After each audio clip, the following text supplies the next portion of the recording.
recording and start the stream. Welcome to Horsin Around, a dumbass cast.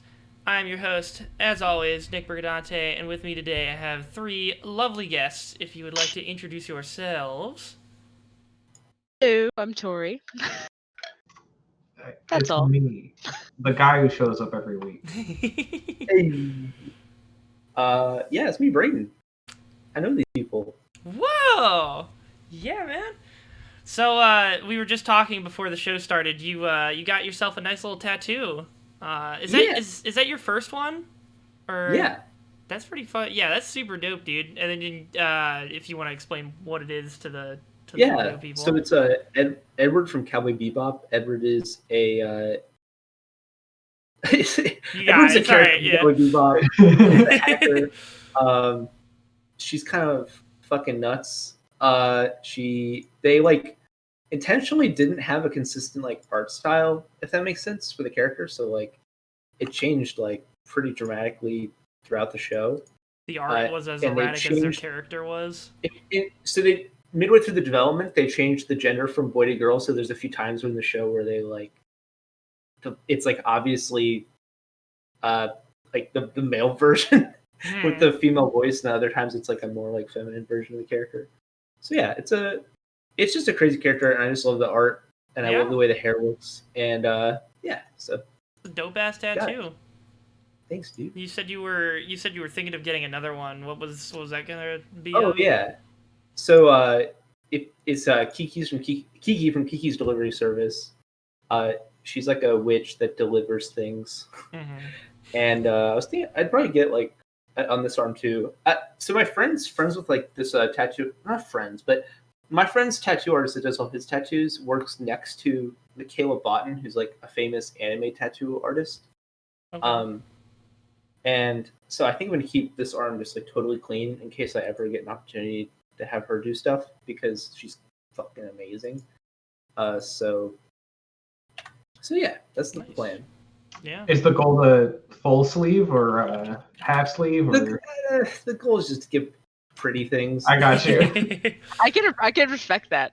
I can respect any of those, but I can definitely respect that mindset. A full sleeve just seems like that. I mean, getting tattoos already is just an uncomfortable process. Obviously, the end result is really nice, but a full sleeve is just a really big commitment, and you have to just go week over week, especially if you're getting it colored and shit. It just seems like that shit would be painful. I don't know. That's sort of the thing I've always thought about. I currently do not have any tattoos. It's not something out of the realm that I would It is something I have thought about potentially, but not committed at any point to doing. But I also have this mindset of knowing that I need to be careful, because I know that I am the type of person who would be I got one here, it's so lonely, let's just keep walking going. I didn't think about that until I got one, and then I was in the chair, and the tattoo artist was like, "So you know what your next one's gonna be?"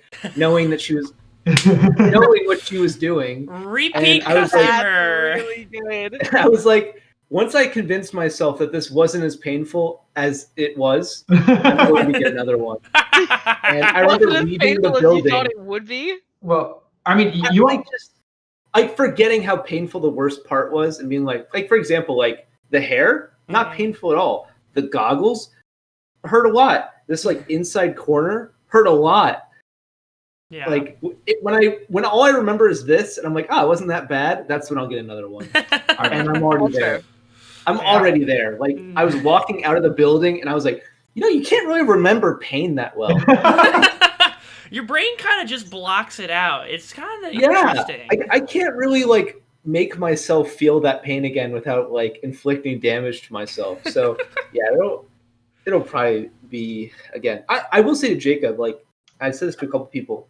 I just always had this thing where it's I'm way too picky. I'll never trust anyone enough. And I literally, someone posted a tattoo of the same style and the same character, but a completely different, the more feminine version of the character with the anime girl eyes and everything. And I was wow, that's perfect. And then I found out the artist lived in Philadelphia who did it. I was okay, that's it. I'm doing it. I had it within 3 weeks. I had the tattoo. I mean, I totally understand because like I'll go on like r/tattoos and I'm like, dog, what the fuck? What? How'd they make these so good? Yeah. So like once you see it and then you're like, I can afford this and I like it and I trust this person because they've already done the thing I want. You'll just know, like whatever those things are for you that's stopping you, just aren't there anymore. It's really easy. Well, it's all about overcoming that first hurdle, which you've already done. So now, like, she's now she literally did that just because she knows that's a good way to get you to come back, to get you to start thinking about your second one. Yeah, it was not not good. But she knows what she's doing. She's a professional. Yeah, I think she was actually an apprentice, so it was really cheap. Like it was like $80. Oh damn! And it came out looking that good. Damn. Yeah, I know, right? Well, the thing is I like had all my friends who have tons of tattoos like look at her Instagram and be like, I was like, is this a bad idea? And they're like, nah, dude, she's really good. You should take advantage of this. You'd be really stupid not to. And I was like, yeah, all right, I'll do it. So, be driving down to Philly. Holy. yeah. So I'm very happy, and I'll probably go to her again. I've been looking around in Philly for like other tattoo artists because I live in Philly, like in the city. Yeah. So it's not very hard for me to just like walk down the street and get a tattoo. Like the whole there's like a tattoo area in Philly where like all the tattoo shops are. I live like 3 blocks from there, so like I literally could just like walk down the street and do that. But I don't think there's no one who really gets the style that I like as much as she does. So I'd probably just keep going to her.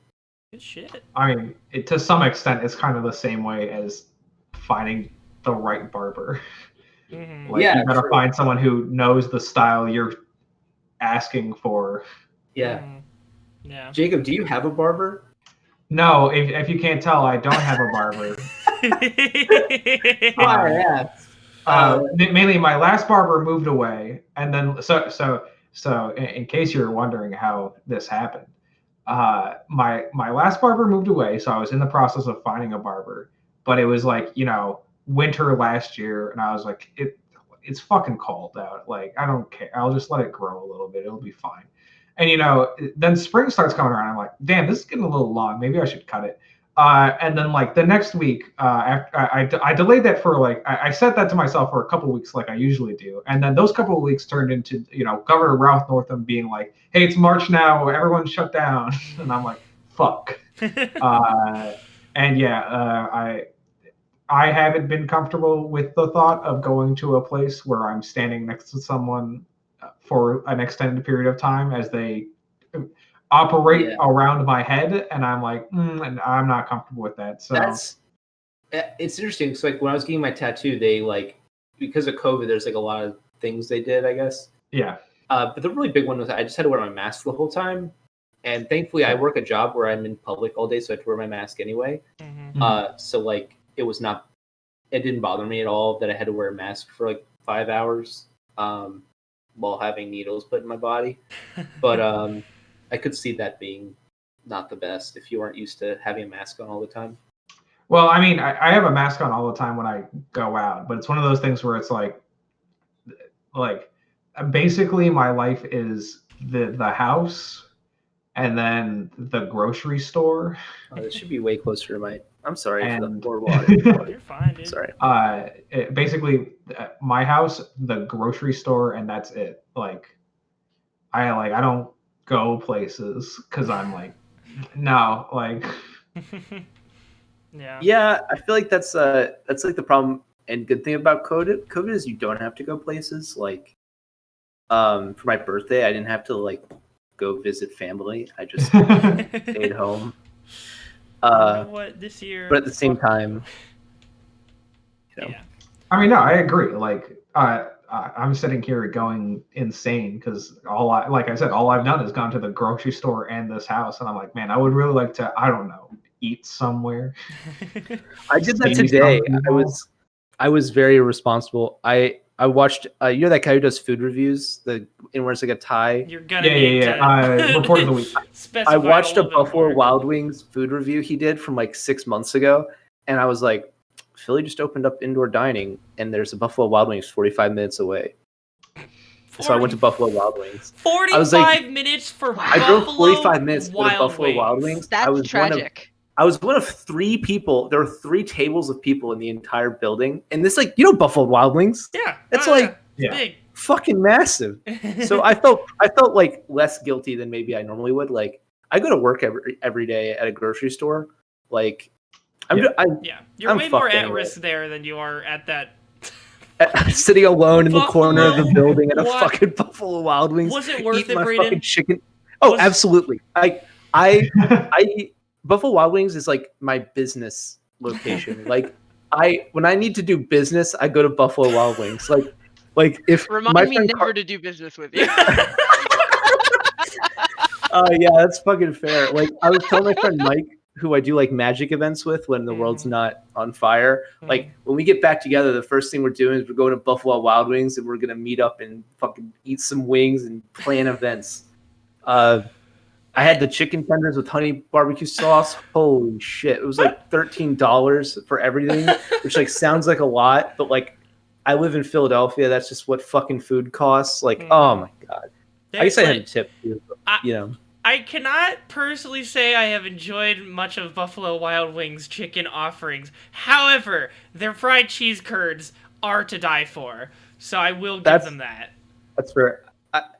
I wouldn't say that Buffalo Wild Wings is my favorite place to get wings, but you have to realize in Philadelphia, there are 2 kinds of wings. There's shitty wings from like shitty pizza places, and then there's like $17 wings that are shockingly amazing at like a fancy restaurant. But then you're like, why am I ordering wings at this fancy restaurant? There's no like Wings Over or like you know the bar across the street from RIT. I forget the name. McGregor's. Yeah. Like I Oh. fantasize about those wings. Oh, yeah. Like they're not even that great, but the wings in Philly are so fucking bad. No, it's the same. It's traumatizing. It's the same thing in DC. There's like one wings place that I trust around here, and everywhere else is like fucking crazy expensive, or shit, or they don't exist anymore. And I'm just like, I wish Wings Over could deliver to me so I could have good wings again. Yeah. There's a Wings Over 2 hours away from me. I have gotten 45 minutes. I've gone to the Buffalo Wild Wings instead. That's 45 minutes away from me. Like it's on the way. Like it's on I-95. I have to take I-95 for like an hour and a half to get to the Wings Over. God. I have left my house being like, today's the day. Today's the day. And then I never fucking do it. I never get there. I'm just gonna get on that highway and I'm just gonna have to keep do going. You just have to go. I've like talked to my coworkers about it. I've talked to my family about it. This is like a common occurrence. Like this happened 5 times in the last like 2 years that I've like left my house. You gotta be careful though, because like there is a Wings Over in Syracuse that I went to because I was craving the Wings Over wings. But they like I think because it's just franchise, they just kind of give them the general recipe to make stuff with, and I did not enjoy the wings that they delivered unto me at that Wings Over. So like it might not even be worth it. Like you might be gambling it all. That would break me. I know. I've never had a bad Wings Over experience literally in my life, and I've had a lot of Wings Over. I've had a lot of Wings Over when I was I've definitely had bad Wings Over experiences, but that's usually just they fuck up my order. So... That's different, right? Like like, it's not like bad wings. Eating the Wings Over, I guess, and be able to fix that. Yeah. But I wouldn't drive 2 hours there, then drive 2 hours back, finally get home and be like, my order. Yeah. Think about it. Is really you only have to drive an hour 30 and find somewhere for them to deliver to you, right? And just make the call at the hour mark. I'm pulled over on I-95 near the North Ramp. Can you please give me Right, I could probably like have them meet me at like a Wawa or something. Yeah. It has to be a Wawa. That's the most Braden fucking statement. Oh my god. That's like a really good idea. Holy shit. I don't think so. But pop off. No, I like really thinking about that right now. Like, I was thinking like a park. dude, like... I would save money on gas. Like that's half the trip. Oh yeah. Like don't make you don't have to make the whole trip though. Yeah, like just have it delivered. And turnpike tolls, like oh my god. Yeah. Imagine living in a state with turnpike tolls. You live in DC. What are you talking about? No, I live in Northern Virginia. But you drive to DC. What are you talking about? I don't know if you know this, but getting to DC from Virginia is free. I can go into DC and be free time. What is the no sorcery known as Virginia citizenship? Northern Virginia, it has the express lanes, which are toll roads, but those are just smaller lanes that you pay to get on that are right next to the regular lanes. I don't have the kind of self-control not to take those lanes. Those lanes are, that's where the money is made. There are people like you who are like, it's surge price time, and it takes it's $15 to get on the express lane. That's fine. Yeah, I'm taking the express lane every time. Yeah, no questions. Mean, when I was in Maryland for that internship in 2019, when I went to DC to visit you guys, I absolutely was just spamming those expressways. That shit was dope as hell. Like there were next to no cars there. So it's almost like it's because there are people out there who are willing to pay the insane price for the expressway, and I was using my parents' Easy Pass, so don't worry, I know. I got my Easy Pass this year actually. I'm very happy, even though I haven't really used it yet. You picked the worst year to get an Easy Pass. Yeah, unfortunately, but it was one of those things where I was like, I need to get this because the last time I went on a long trip, it was me going to NYC to go watch a musical. And I don't know if you know this, but there's a lot of, as Braden can attest to, there's a lot of fucking tolls between Northern Virginia and we Pennsylvanians only take care of turnpike roads. The rest of roads is they're not even. I wouldn't even know what to say. It's really just survival of the fittest. Those roads might as well be dirt roads. It takes years off my car. Good Lord. Yeah. It's great when you leave Pennsylvania and you see the quality of the road change. It's like I remember it was one of my favorite things driving to New York is I'd be driving through central PA on these just total ass roads, and then you'd cross over to New Jersey and you would just be it'd be I don't know, I'm sure there's it'd be in Cars where it's the and then where he has you know what I'm talking about, when he has to Are you talking about the Pixar movie Cars? To put, I thought you were talking about real life cars, yes, going on a bumpy road in a real car. Yes, thank you. I don't know how to explain the concepts in my head. You did it perfectly. I appreciate you. Pennsylvania was my holy land as a child, and I would even though it was awful driving there, and I say child, I mean 5 years ago, but driving into Pennsylvania and hitting those shitty roads, I'm just I'm here. I feel it's a similar concept to driving out of New Jersey and suddenly people on the road are nicer. The further I drive from New Jersey, the nicer people drivers get. Are the assholes. I don't know what kind of bizarre land did you live in? This is so embarrassing. This is just going to be me talking about the embarrassing things I travel for. So I live across the river from New Jersey, and there is a town or city called Cherry Hill, which is right 15 minutes maybe away from Philadelphia on the other side of the river. Yeah. There is a Panda Express in Cherry Hill, and there's a Panda Express in Philadelphia that I could literally walk to, and there's a Panda Express in Cherry Hill. The Panda Express in Philadelphia does not have white rice, ever. They refuse to make white rice. Okay. And so I drive the fucking. So what is the other? So they just have fried rice? Is that just what they have? They have only fried rice. Yes. Why would you pick white rice over fried rice? I love white rice. I don't know. There's something fucked up with me. I don't like the. I can tell you why. I don't like the change in. I don't like how some of it's squishy vegetables and some of it is squishy rice. I don't like the change in consistency. That's the actual reason. I guess that's fair. I'm very much a texture-based food person, so I can relate. But I think that shit is dope. That's fair. I will drive 15 minutes to the fucking Cherry Hill Panda Express just so I can make sure that I have the white rice that I require. That is crazy that they don't offer white rice, because fried rice is literally isn't it just taking white rice and then mixing it with I'm sure that they receive brown boxes that just say white rice and brown rice. And Nick, I don't want to alarm you, but Panda Express might not be a high class eatery. What? That you're assuming it is. It's not. Are you fucking it's really kidding not. me, dude? There is one in Six Flags Great Adventure. There is no way it is a high class eatery. Yeah, I'd say in terms of eating out in the last year, I've probably eaten out at Panda Express more than any single restaurant. I think mine has Yeah. become as delivery and pickup and stuff, but like as far as fast food places, Domino's has definitely picked up. Like That is so Domino's, expensive. boy. one of my. Now No, you it's gotta not. get the coupon No, it's not. too. You get No, you it's get the fucking 2 pizzas for $6 each, so it's a $12 meal, and you get to just keep that shit in the fridge and make it into like Alright, 3 I'm or not 4 familiar meals. with- That's I guess better I don't than have the the deals we have here. Oh my god. Okay, so I don't we have know. a deal where it's 2 large one-topping pizzas plus a like a fountain drink for $20 total, but still pretty good. Yeah. $20 You is can- too much.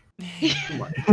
Yeah, That's but I get 11 it for me it's like- and for Jack, so it's like $10 each. Like That's whatever. fair. I think it literally might be like $9 for a meal. It's Panda Express, like a full meal. Like I'm stuffed. Yeah, but counterpoint, that means I'm buying a $9 meal at Panda Express. Dude, I got no judgment there. I Also, eat that wait a shit minute. up. So a whole ass pizza costs $6, but then you complain that that's too expensive. How does that work? Would you just? Well, pay I don't know more that. I don't money? think. So I have a Domino's that's like across the street. It's like 2 blocks over, Mhm. and it's on South Street, which is like South Street is like the nightlife of Philly. I guess it's like a trashy area. I guess Uh-huh. That Domino's literally has like you cannot walk inside of it. It has like the gun glass. Oh And only Jesus!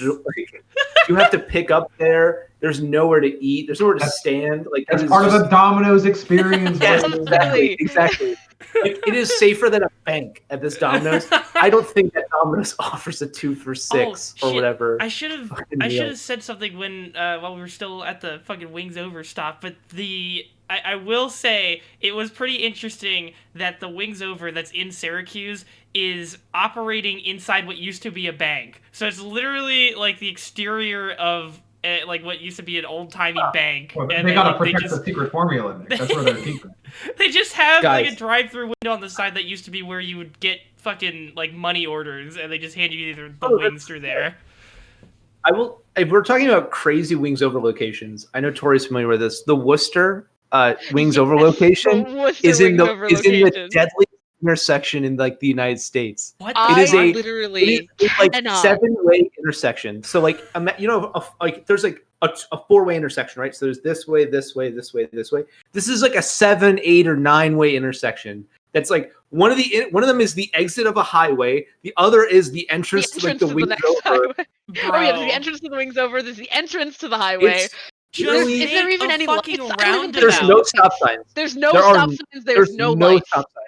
There there's is no nothing lights. dictating who goes first. Yes, it's whoever's going fastest wins. Yes. It is when I say deadly, I mean like people die. Yes, that is. It's not a joke. Like you will be driving down the street and you'll be like, I'm legally where I'm supposed to be. And then there will just be someone coming at you and they will also be thinking, I'm legally where I'm supposed to be. What the And you'll fuck? both be right. You're both supposed to be in the middle of the fucking street right now. And that's how this intersection works. It is a Jesus. fucking nightmare. I mean, look, Oh Christ. my God. having driven around Boston several times throughout my life, we just gotta accept that Massachusetts was not designed for cars, and it's No, Like, it's that's not just that what it wasn't happened. designed for cars. It's just that whoever decided to make the roads for fucking Massachusetts was just like, fuck it, man. I'm just gonna do Oh, like yeah, a line exactly. of coke, and then we're just gonna go That's all- for it. It's even worse though, because that's not the first time that intersection's been designed. They've so Did it used to be worse? yes. And then they redid it and it was safer. It's better now. And they're gonna redo it again. They're putting a fucking baseball field somewhere. Just Near put They that it. already Wings have a Over. baseball Can field. they not just like? I feel like that is a time So where a it- as roundabout part would of be. baseball. They're getting a minor league It's just baseball team. What? Why No. do they need another baseball field? Who knows? But they're putting a minor league baseball stadium really close to that intersection, and so part of the deal was we're gonna like redo the intersection. But the problem is now you're gonna have a fucking baseball field there. Where are those people gonna enter and exit?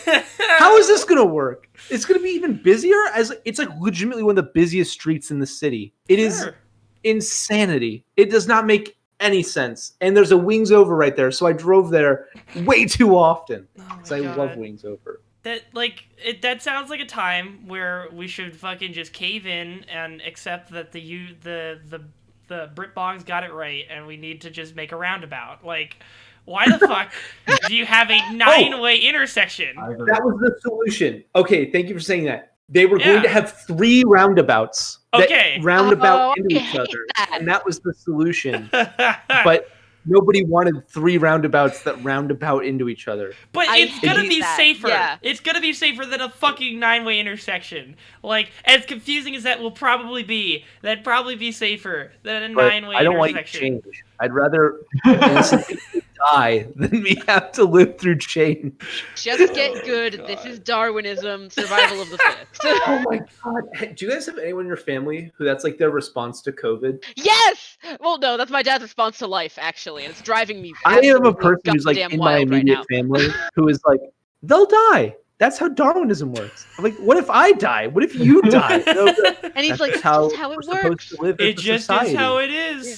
That's right. That's why society stopped at cavemen, and that's it.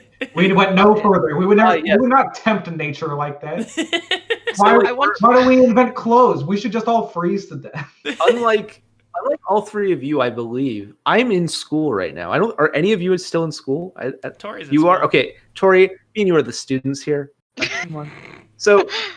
That hurts to say. So I'm in a political science class because I'm going back to school for political science, and we're learning about like John Locke right now. And like John Locke has a lot of these like things where he's like, you know, if human beings were how they are, we'd be really fucking sad because we'd all be like fighting each other and stealing each other. There'd be fear and shit. There's like the natural world. Is that what he called it, Jacob? The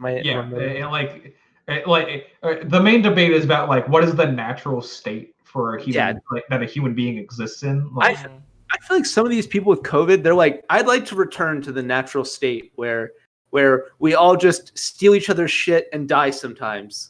Yeah. That's anarchism, baby. I mean, it's kind of the same thing where like, watch out, it's Jacob and Braden's political science hour. I'm ready. I'm ready. Fusion.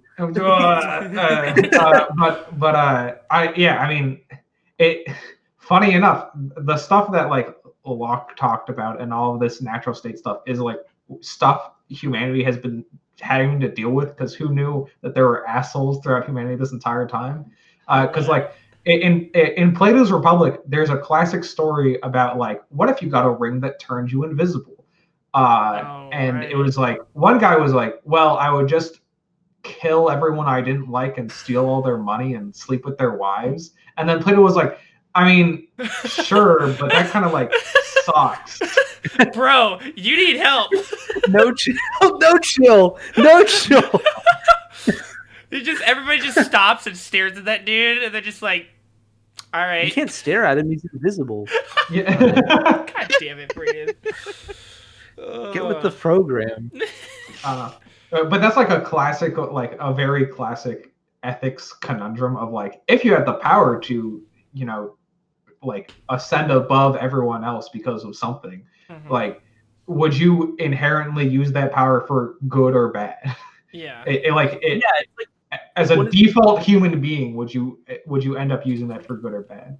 Yeah, and there are people who like legitimately you can actually legitimately believe in like in a way that is like not just like religious. Like you could believe that like a monarchy is a better system of government than democracy by believing that like a single random person in charge would be better. Could be better at managing things than be better than everyone having to vote on who gets to be in charge or what happens. So it's like an interesting,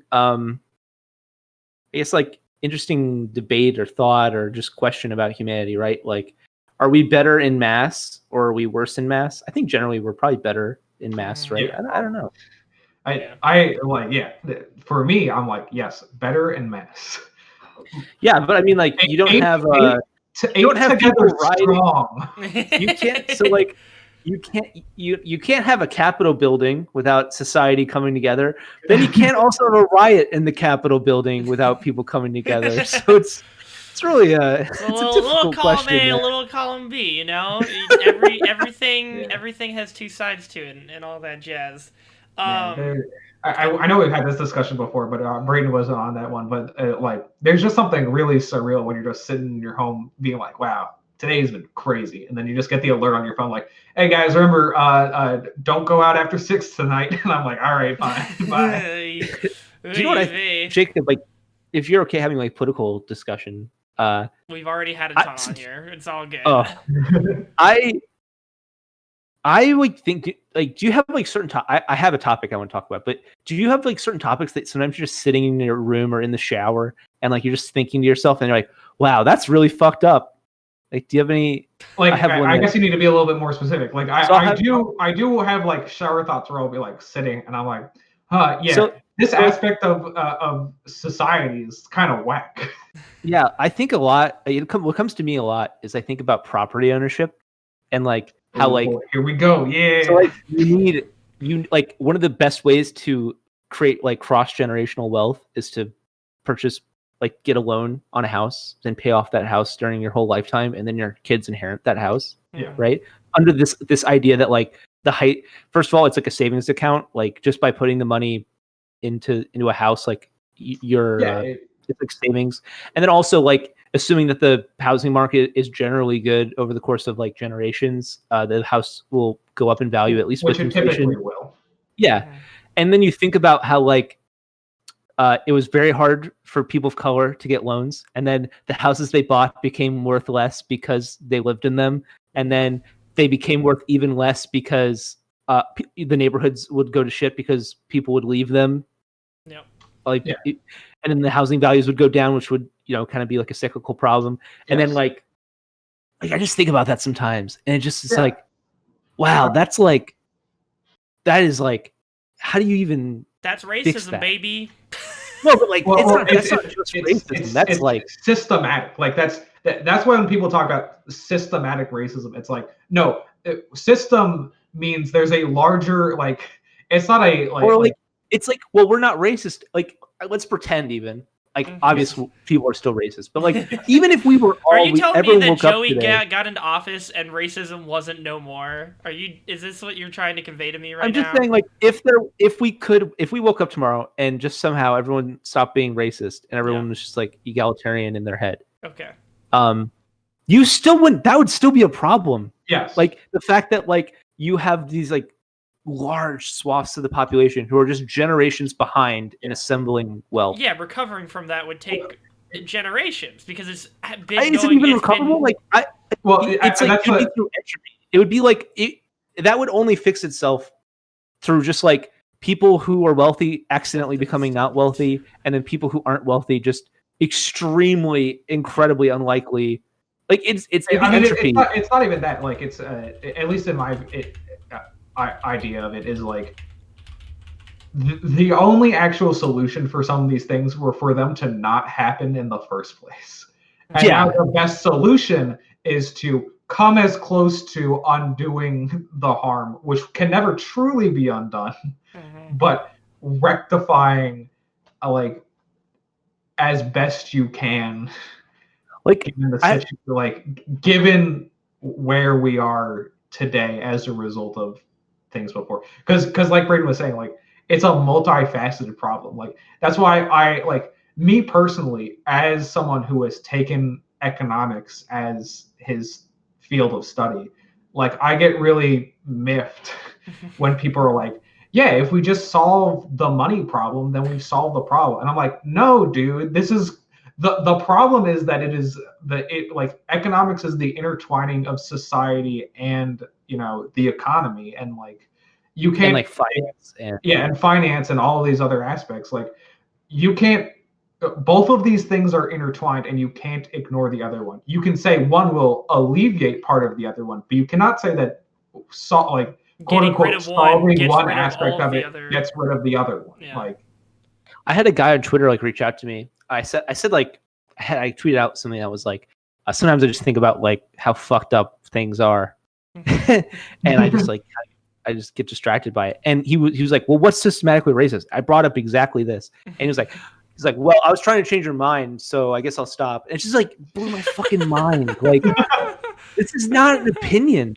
Like, there are things that are just not opinions. Like, we know for a fact X, Y, and Z happened. There's no arguing that. Like, why is that your goal? To like convince me something that happened didn't happen? Yeah. Like, I just don't understand. I was talking to my grandma, and she was like, well, the COVID hasn't killed as many people as the flu.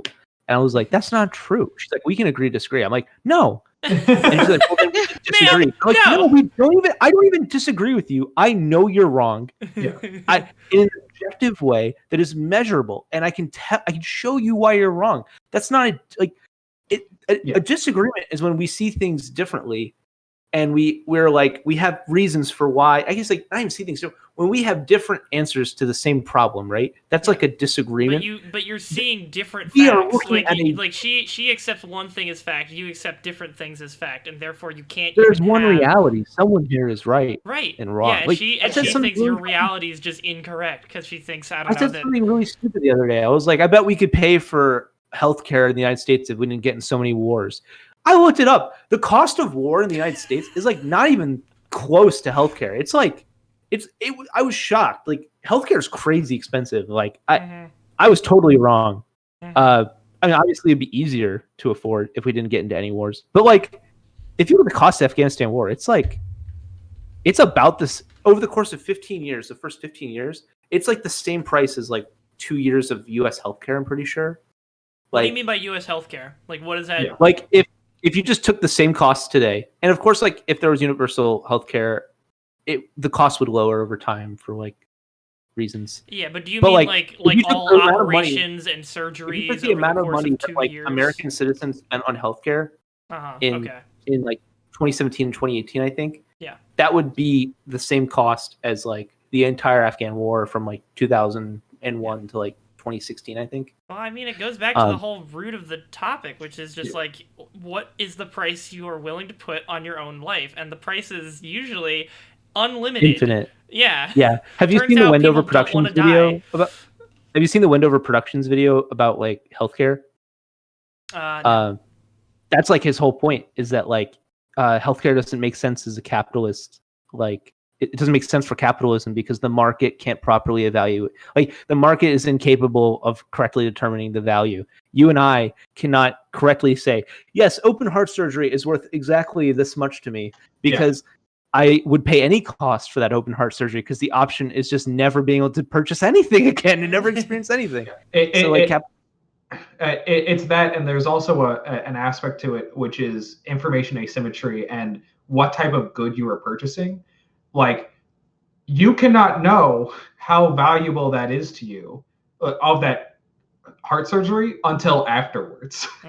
Yeah. Like, that is the only way for you to know. And so therefore that inability to know, kind of like what just basically saying what Braden just said, it is not possible for you to have all the information in order to determine that. Yeah. And additionally, the only people who would come close to being able to determine that would be a doctor who are selling it to and you. I don't know if you know this. Yeah, exactly. Those are the people selling you that. Yeah. And also, they're not even usually the ones selling to you. It's a combination of private health providers and health insurance that causes a cyclical cycle of raising prices. Yeah, I think I will disagree with you a little bit. I think the insurance companies know what the value is to them. Yes, to them. Like they know, if we spend $200,000 on this, which is probably ridiculously low for whatever a heart surgery costs, we're never going to get $200,000 out of him for the rest of his life, right? Yeah. But they make evaluations based on, they can generally be right most of the time, I guess. Yeah, but you kind of hit the nail on the head. Is the health insurance agency doesn't necessarily know how much that is worth, but they know how much it is worth to you given the money that you can give them. Yeah, it's interesting. There was something we just barely touched, but I can't remember what it was. Oh, it's gonna break me. There's a Lowell is here. Are we cool if he hops in and he Yeah. really wanted to talk about GameStop? Because GameStop. I'm leaving in 3 minutes because I have work at 5 o'clock. So Okay.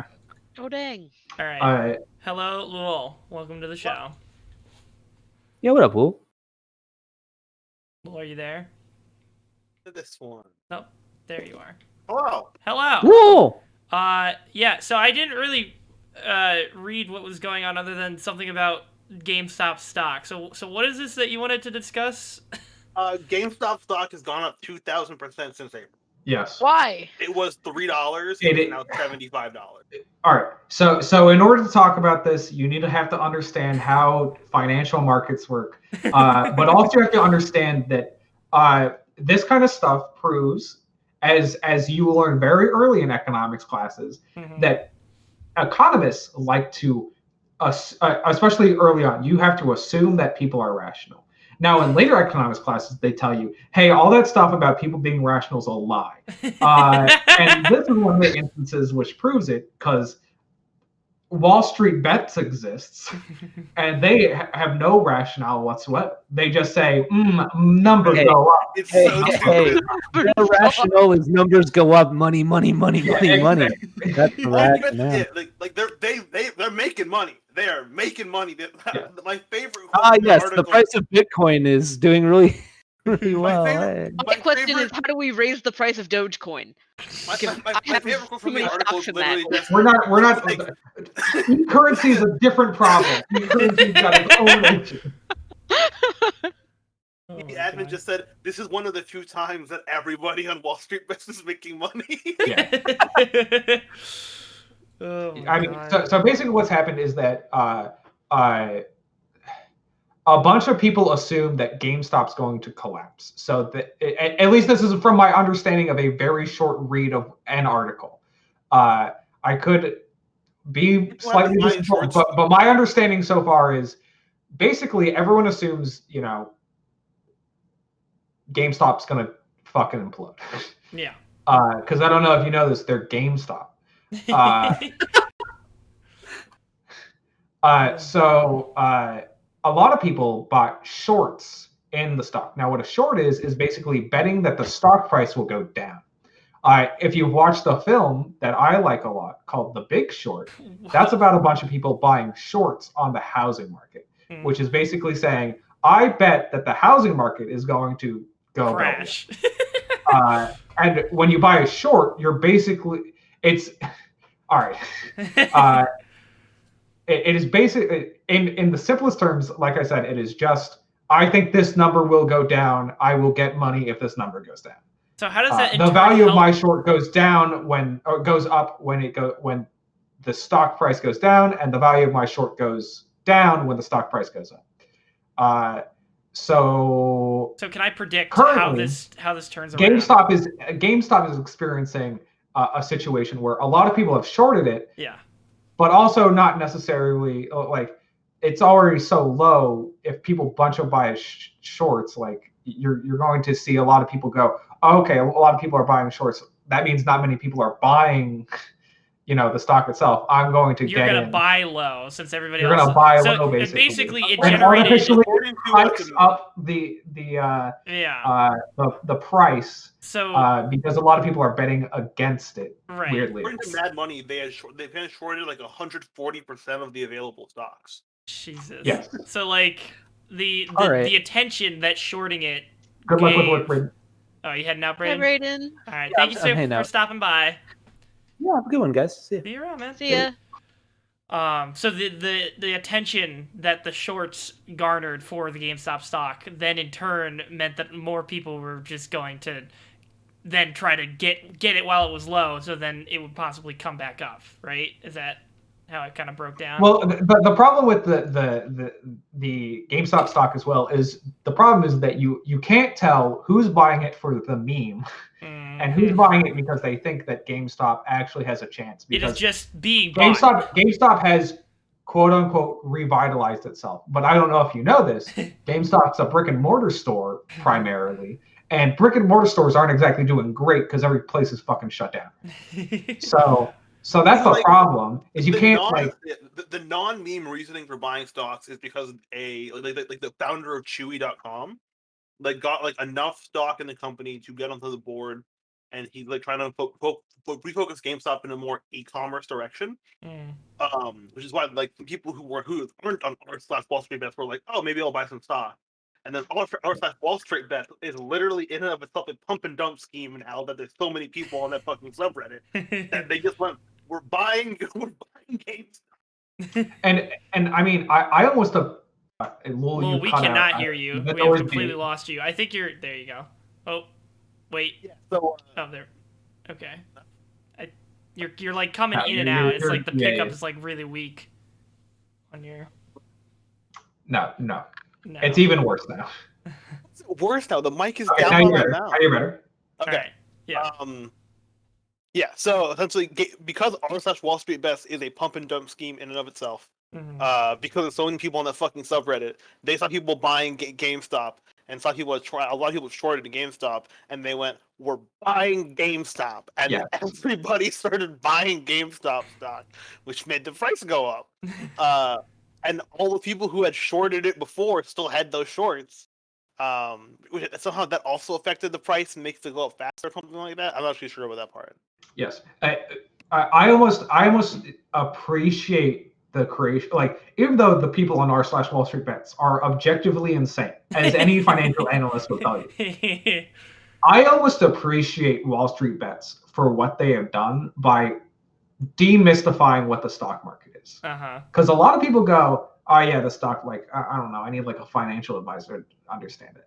And even though this is a very simplistic way to describe it, the stock market is basically a supply and demand graph on the value of a company.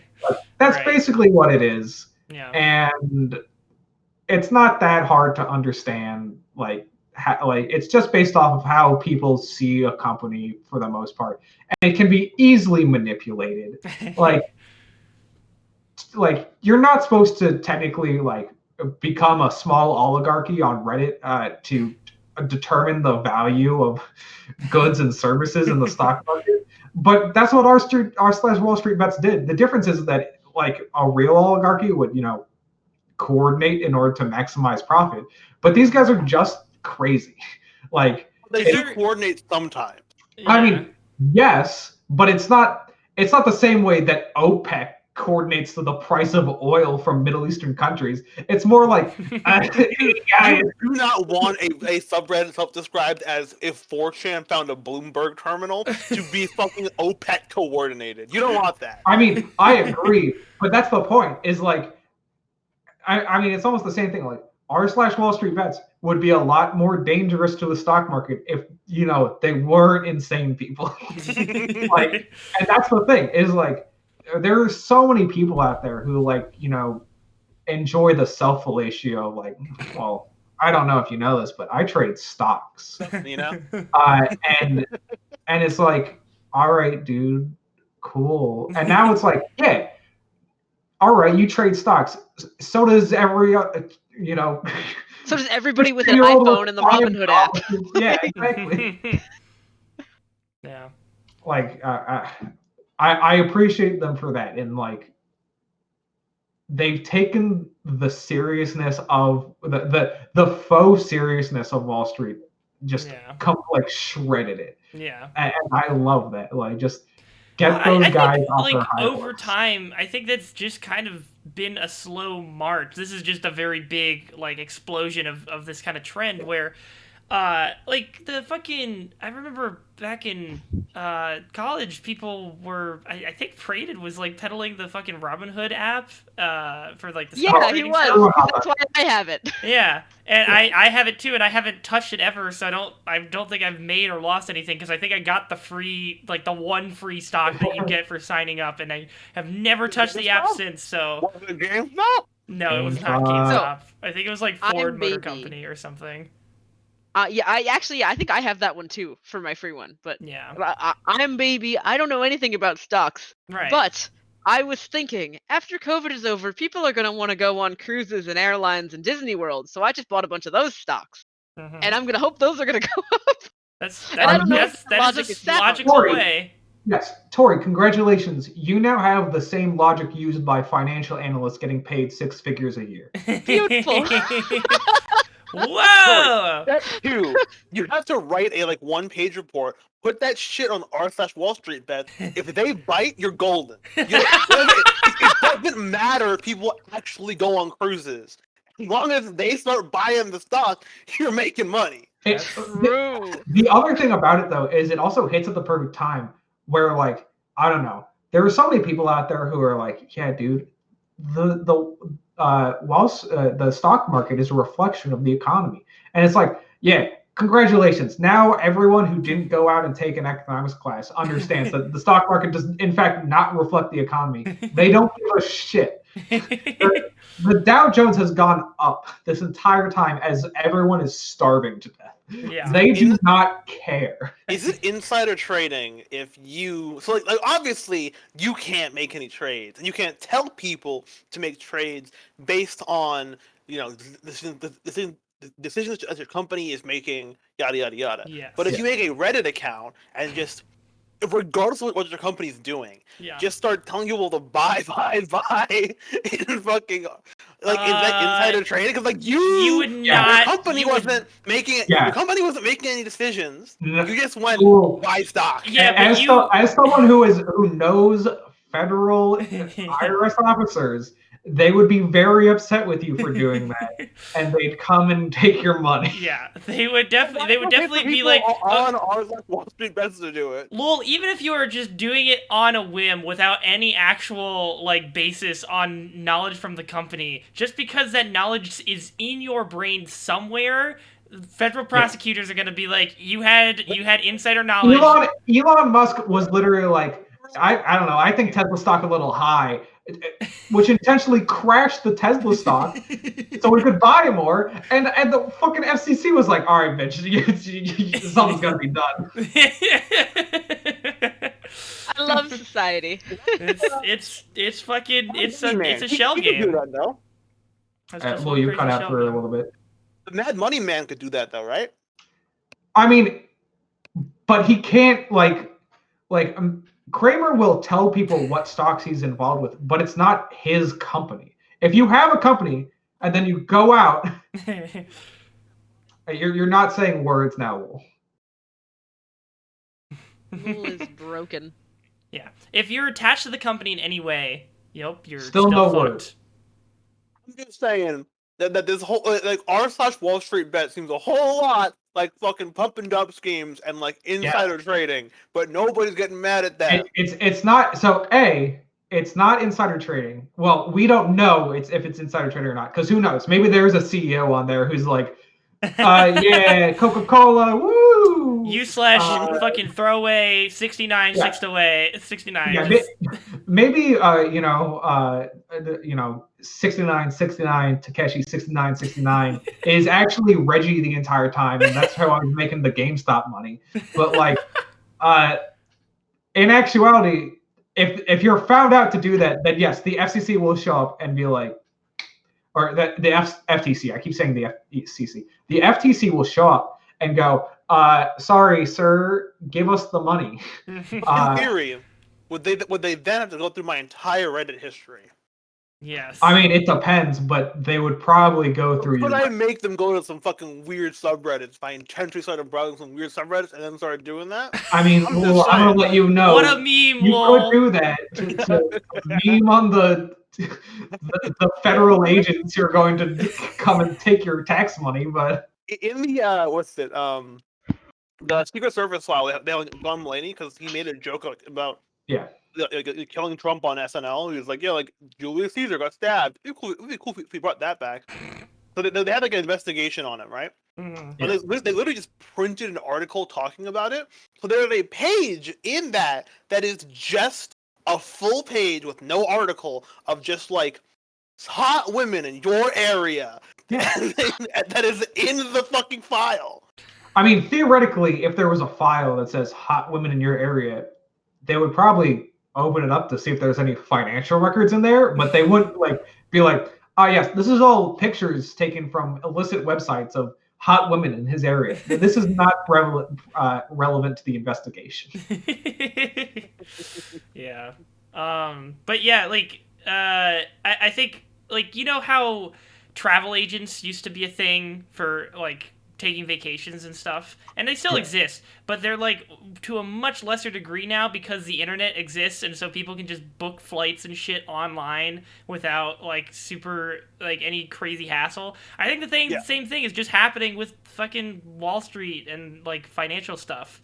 Like it's just becoming more accessible. So people can get a Robinhood account and they can just start trading stocks super easily. Yeah, and like I said, I applaud the accessibility because people should not be like a hot take. I don't think most financial analysts out there should be making the amount of money they make. What? Dude, that's crazy, man. That's a hot take. That's a spicy hot take there. But yeah, I think down the line, like, we might just see financial analysts stop being like as much of a big profession.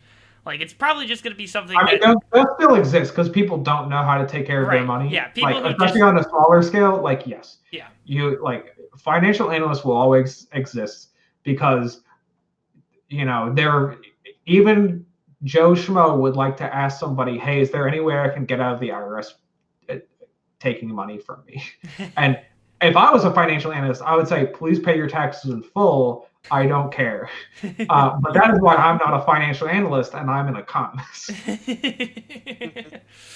Yeah. That's interesting. I think at the end of the day, like, all of this is super interesting. I'm curious how it'll turn out in the end for all the people who've been doing all this fuck shit with GameStop stock.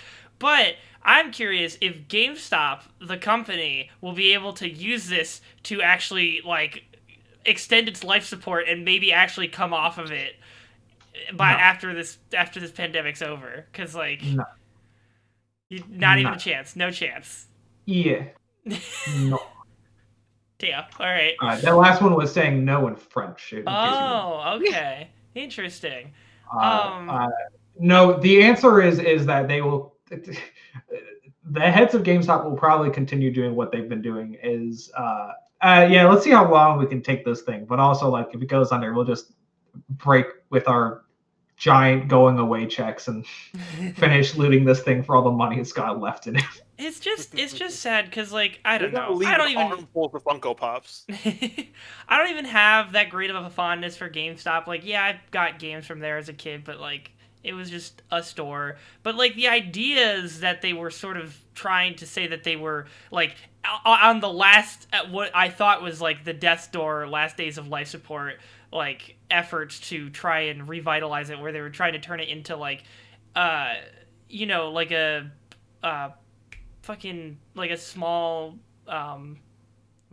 like a gathering space for people, which obviously can't work at all in times like these. But in a post-pandemic world, like, I didn't have any places close to me, I guess that I knew of, but I don't think there were really any game shops close to me that, like, just had, like, D&D or that kind of stuff in it where you could go and, like, have that sort of social experience. So if they did change GameStop into that, I think that would be pretty cool. But I agree with you. That's kind of what they have to do, and they're focusing on e-commerce because that's the profitability thing. But they're going to have to do something with the few remaining brick and mortar stores that they have, and they should, turn the GameStops into, GameStops. Well, they still had, like, it is like, we always be hearing the articles about them closing a fuck ton of stores, but, like, I still see GameStops everywhere. Well, like, Nick, I don't know if you know this. It's because even when GameStop closes a fuck ton of stores, there's a fuck ton of GameStops out there. Yeah, exactly. So like there's still a fuck ton of brick and mortar shit that they've got. Like it's not really gone away yet. Like they've got incredible presence still. I have a lot of memories of GameStop, and I don't want. I don't like the idea of brick and mortar going away, namely because I'm one of those losers who's like, e-commerce is convenient, but I would also sometimes like to go to a store. Yeah. But you know, I don't know. Go to your local game store and support them too. They're cool. Yeah. There's something lovely about like walking like around aisles or around metal stands that have like physical versions of the things I want to buy, as opposed to just window shopping on Amazon. Yeah. Like I definitely appreciate that. The ever classic experience of your parents needed to go to get some shit at the mall, and they just leave you in the GameStop to walk around and window shop or whatever. You just look at all the game titles you've never seen before, and you're like, ooh, that looks cool. And then when they come back, you just try to like just vaguely start to plant the notion of like, hey, maybe we could come out with this game though. Maybe that would be cool, wouldn't it? And then you just like try to break them down, and it usually doesn't work, but every once in a while it does. That shit was great. And I mean, if nothing else, like definitely as within like the past 2 years or so, like the last couple times I've walked into a GameStop, the fucking deals they had on some of the older games where you could get like good shit for like $6. Like I got Dead Rising for dirt cheap on Xbox 360 through there, along with some other games. So like the clearance DS games are prime real estate. And that's exactly the thing. Is like I wish they would lean more into that, because I remember being a kid not being able to afford many games and going and looking at the used Game Boy game cabinet they would have. That's where I got, and just like hearing it and being like, yo, what good shit they got. I got Pokemon Yellow out of there. It was a good time. That and a Star Wars pod racing game that was like weird, but yeah, I guess we'll see what happens. Man, we've already cracked an hour and we didn't like talk about anything that other than this GameStop topic that people wanted to bring up beforehand. We can save the topics I added for next week. Sure, yeah, that's fine. I guess I do quickly want to talk just because it's gonna be the most relevant right now. Our boy Joey got into office, so he's our president now. The inauguration happened. I was confused what you meant by Joey's first day in office. I was like, what does that mean? Is there someone I just like? Is it some friend of Nick's that I don't know about? Yes, Joey is my friend. People can be in the military. Yeah, that was one of many. But yeah, so he's started, whipping out those executive orders. And so I just wanted to kind of quickly run down and see if there was anything of note. There was something I saw, and I guess I can't really talk about it because I don't have the article on hand, but there was something about keeping the embassy that we have in, I think it's in Israel, in like Jerusalem, and then like something about recognizing some different leader in Venezuela, and people were like memeing it's like, oh, we're saved. No, actually we're just under new management. I don't know what the fuck's going on there, but I guess people are happy about that stuff. I need to review that. I mean, so here's the problem. The Jerusalem thing is a problem because it's a issue that is only solved by it never happening in the first place. Because guess what? It's very hard to be like, yep, the capital is Tel Aviv, and then some nut job like Trump comes in and is like, the capital is Jerusalem, the most significant city in one of the most significant cities in the Middle East. And just putting that back is hard. I mean, the problem is I agree that we should put it back in Tel Aviv, and also Palestinians should have rights. I know that's a hot take, but concept. Yeah, crazy, I don't know. I don't know about the other one. I mean, the other thing is that I knew that the guy at the head of the State Department was a little bit more on the conservative side. Like, he's not like a full-on conservative, but he's on the conservative side, at least from the answers that I heard from him while watching his speech, Senate his Senate meetings. hearing. So, I knew State Department wise it would be like, no, that's kind of shit. But Yeah. I don't know. The other thing is like, look, yes, I disagree with Joe Biden's policies. It's almost like we knew that before the election. Sorry, I'm not trying. That was just something I noticed that was getting shared around a lot. That was interesting, but it's not. I don't think like you can't put down all of the good stuff that's also happening at the same time. Like you obviously consider all of it, but like that was like I'm just scrolling through all of these other things that he's done within like the first days in office. I mean, on the COVID front, I'm happy because fucking there's that. I go, yes, passing executive orders to ensure that people are vaccinated and wear masks. Yes, I agree with this. That would be pretty makes a good amount of sense. Kind of crazy. But yeah, so there's what was the other one you said? Or those are the two things. Was Venezuela Venezuela. I think. I'd have to read more on it, but I think that might just go back to the Democratic Socialist leader. Democratic Socialist. Whoever else is trying to wrestle power out of there. Also, the other thing is like the real answer is there's a lot of issues in Venezuela that they're contending with, and I don't know, like shit's.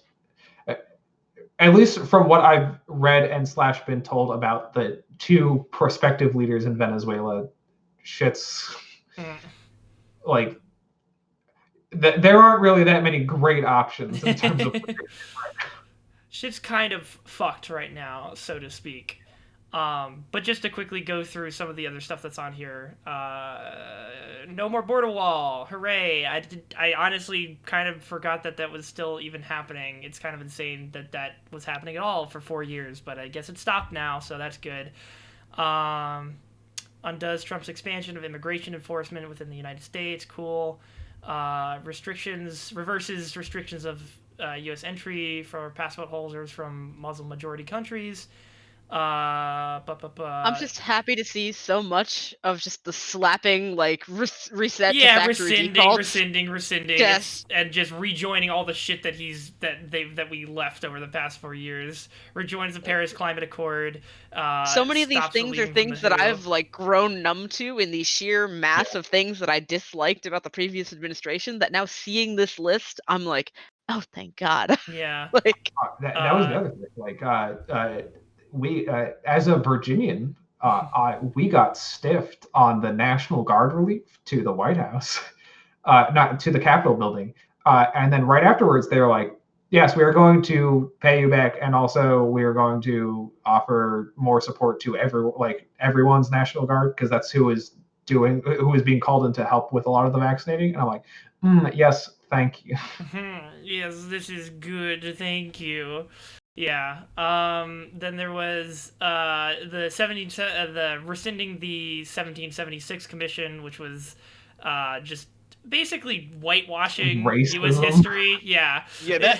That name alone is very like, oh no. Yeah. It was some whack shit. It was just like, people are criticizing America. Stop that. Do the propaganda now instead. And it was just like, okay, well, maybe we don't do that. And then, leaving WHO, we're going back into that. There's a lot of coronavirus stuff, which is always good. And apparently on the 22nd, he's, it's a reversal of something that restores collective bargaining power and worker protections for federal workers and lays the foundation that was for also $15 important minimum one. wage. So that's pretty dope. If we're moving towards the $15 minimum wage, then it's an executive order. So all it has done is basically said that if you were a federal worker, your minimum wage is now $15, which fucking rocks. Yeah. But even still, there's plenty of stuff. Like I was reading an article earlier today about how the student loan forgiveness stuff isn't as good as it's not gonna be on the level that we want it to be, and that's kind of sad. Yes, I will continue advocating for these things. I want this to be better, right. But also I don't know. The point is to keep. I was watching someone the other day who was like, guys, it was like on inauguration day, and people were like complaining in their chat, and they're like, guys, they're gonna screw up. Just can we have like 5 minutes to not do this right now? Like obviously, yeah, exactly. Yeah, it's like fucking, you know, it's still gonna be politicized to all hell, and it's gonna be far from what we want. You just got to take what you can get, but then just keep the pressure up to keep getting more. Right? That's the whole idea. That you don't. Also, fuck the Keystone XL pipeline. Wasn't Sorry, that so? Okay, so I know I'm on WhiteHouse.gov right now, so I'm reading through all of the ones. Yeah, that was something I saw on there as well. Wasn't that started in the Obama administration? Wasn't that before Trump's time? Yes. So what happened is that during the Obama administration, the Keystone XL pipeline was getting built, and then people were like, don't build the Keystone XL pipeline. And finally, I think Obama, and to some extent the courts stepped in and were like, no Keystone XL pipeline. And then, I think it was I think the federal government came in and was like, no Keystone XL pipeline. And then the courts were like, well, the federal government said no Keystone XL pipeline, which basically meant like, all right, the federal government is what is going to decide whether this thing happens or not. Yeah. So then under Trump, he was like, yes, Keystone XL pipeline. So they kept going. And there was a lot of protests and a lot of, things that had gone on before continuing in order to try and stop it. And luckily, they're bad at building this fucking pipeline. So they, didn't have it done. And then Joe Biden is put in office and he's like, no Keystone XL pipeline. And let's hope it can stay that way. Because that shit bad.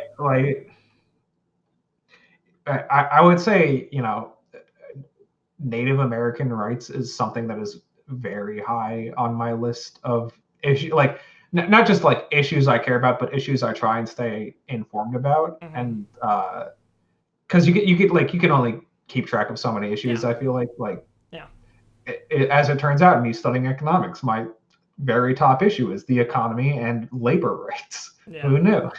But like Native American rights is definitely something that's why when half of Oklahoma turned back into native land, I was like, dude, that's fucking cool. Holy shit. Like the Keystone XL pipeline is like a huge deal in terms of it is literally like Captain Planet level of evil of like, hey, we know like this is sacred land, but like oil though. Big pipe now. And so it's just cool. But Jacob, it's only one pipe, bro. It's only one pipe. Come on. Well, I mean, it's not one pipe. That's why it's called a pipeline. Oh. That just means it's a long pipe. All right. Yeah, but it's good shit. I don't know. The thing that really gets me is like, I can't remember if it was the company or something. Like at some point they were like, it's fine. We use the utmost safety precautions. I'm like, shut the fuck up. Everyone says they use the utmost safety precautions. That's why we have like a fucking oil spill in the Gulf of Mexico every year. Like, oopsies. We did a fucky wucky. Yeah. Cool. So good yes, things Judge, I'd like to plead oopsie daisies. Defense lawyers when defending these big companies be like, but yeah, good shit is happening. Nobody should grow complacent, and we should. And I think that's the main thing is like, yes, I don't want to come off as like stop complaining about this, but it's more like a guys, we all knew this was going like. Yeah. You're not stating anything new for most people. We elected sort of like, well, technically yes, one of the most progressive candidates in recent history, but on the current spectrum of democratic politics, more on the conservative side. Yes, we all yes, this is why we all participated in the primary and I assume most of us on this call voted for someone who was not Joe Biden. Yeah. Like, yeah. We got somehow ended up with the most milquetoast, unoffensive. I mean, I understand why, but we got the most milquetoast, unoffensive option to appeal to the most people, and I mean, it worked in the end, I guess. But it's just now we got to keep moving the needle. It can't. Yeah, and I agree with like I said, I don't want to come off as like stop complaining, but it's more like this was all something we knew was going to happen. Stop giving me shocked Pikachu face when he does the thing he said he was going to do. It's like what we talked about this before. Like, the revolution is not coming tomorrow. I am sorry. I know things have been crazy, but it's really a thing that takes like a lot of time, and it's also probably just going to become so gradual that it's just not going to be the fucking everything's on fire that all these fucking revolutionaries want to see. And just because and just because Joe Biden gets elected, like, doesn't mean I'm going to stop participating. And also, no one should stop participating because, like, I don't know if you know this, the best way to participate is to participate at the local level. Mm-hmm. I know it's hard to go out to the voting booth every year, but like, as someone who does have to go to the voting booth every year because Virginia holds most of its state elections in the off year, and then some of the more federal elections will pop up in the midterms, and then I have another election the year after that because that's another off year election. Like, just go. I don't know, like, Virginia got a lot better when we showed up to the local polls and booted out the Republicans from the state house. Like, fuck out of here, Barbara. Fuck. That was hilarious. Like, it was one of those things where, like, all the local newspapers, like, Barbara Comstock puts in a lot of effort to. Well, Barbara Comstock is not even like state level. She was that was still House of Representatives, but it's one of those things where, like, Barbara Comstock is the type of Republican who would win in Virginia. But Virginia has changed. They no longer want Republican. Get them out of here. And I don't know. It's just one of those things. Like, when I moved to Virginia, it was very much a purple state. It was a state that after it elected Barack Obama, it then went and voted in Bob McDonald, one of the most corrupt governors in Virginia history. And like, it's just one of those things. Like, yes, the system favors more traditionalist candidates, and that typically leads them to being less radical and less, willing to enact large change. But the point is that you literally have the voting power to change that. You also literally have the power to do things like join your local political party and enact change at the local level from there. And I understand that that's boring and hard, but also like, and also not everyone has the time in order to do that. I sure as heck don't have the time. There's a short point in time where I did show up for the, Young Democrats of Virginia meetings, but like, I just had work and time was not on my side. So I just haven't gone in a long time. Yep. But like, it's okay. You don't have to be participating to that full extent, but like, that is why when you go to the voting booth at any point, be a knowledgeable. I think being a knowledgeable voter is the least you can do, and still be like an effective part of this political society. Yes, and a lot of people forget that knowledgeable voter doesn't mean you know everything about every issue. It means you have educated yourself on the broad strokes of at least the issues at hand and the issues on the ballot. And also, you go to the voting booth every time the voting booth is open. As someone famous once said, you Pokemon go to the polls. Pokemon go to the polls. And I think I've said this on this podcast before, but that shit is before its time. That shit is hilarious. Like, yes, it's Hillary Rodham Clinton who's saying that. It wasn't the writing, it was the delivery that was. Well, look, I understand that, but to me, the delivery is what makes it hilarious. Like, that shit is straight fucking comedy gold right there. I mean, you see what Bernie Sanders is doing now? He saw the meme, or like his team saw the meme of him just sitting at the inauguration. They put it on a sweater, and they're selling it for charity. Yeah, exactly. Like, that shit's gold. Going back to our stretch Wall Street bets, it's almost like a lot of Gen Z and young millennial society is determined by, oh, we all have a fatalistic tendency because of all the fucked up shit we went through. Now most of our life is determined by what's funny this week. And on that note, I think we're going to need to call it. But thank you guys for joining me. Thank you for watching. I'll be back on in a little bit for some more Pokemon Soul Luck. But until then, stay safe out there, and peace out. Stream.